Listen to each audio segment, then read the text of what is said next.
Bonjour, aujourd'hui on va aborder un nouveau thème pour parler d'éducation financière. Le thème du jour c'est l'ossature financière. Avant, je vous donne une citation tirée du livre de Benjamin Graham des investisseurs intelligents. Voici ce qui est dit dans ce livre. Le point de départ pour s'enrichir, c'est de ne pas s'appauvrir. Revenons donc à notre thème du jour. L'ossature financière, qu'est-ce que c'est? Quand on parle d'ossature, en ce qui concerne un être humain, on parle de squelette. Quand on parle d'un bien matériel, on parle de structure. Mais ce n'est pas ce qui nous intéresse aujourd'hui. Ce qui nous intéresse aujourd'hui, c'est l'ossature dans le domaine financier.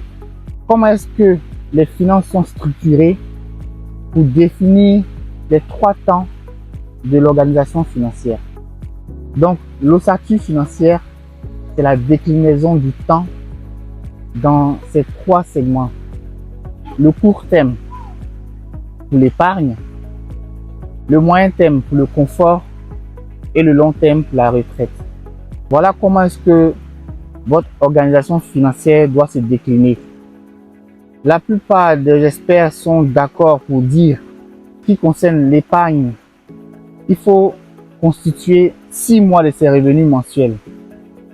Alors, comment est-ce que vous procédez? Selon votre organisation et selon vos capacités financières, vous devez mettre en place une épargne de court terme.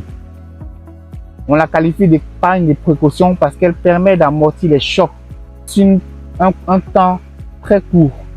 Le temps que votre situation financière se stabilise face à cet imprévu. Donc, vous pouvez mettre en place un échéancier qui vous permet de constituer ces 6 mois de revenus. C'est très important et c'est très capital pour quiconque veut établir sa stabilité financière.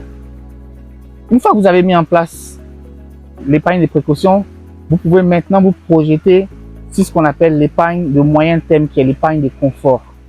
Acquisition de véhicules pour améliorer sa qualité de vie, acquisition de biens électroménagers pour apporter du confort quand on est chez soi, acquisition de biens d'ornement pour améliorer son bien-être. Et ensuite, vous passez à votre épargne de long terme, qui est l'épargne de retraite. C'est l'avenir. C'est là qu'on bâtit son patrimoine, qui traverse les générations. Mais vous ne pouvez pas bâtir votre retraite si vous n'avez pas suffisamment bâti l'épargne de précaution.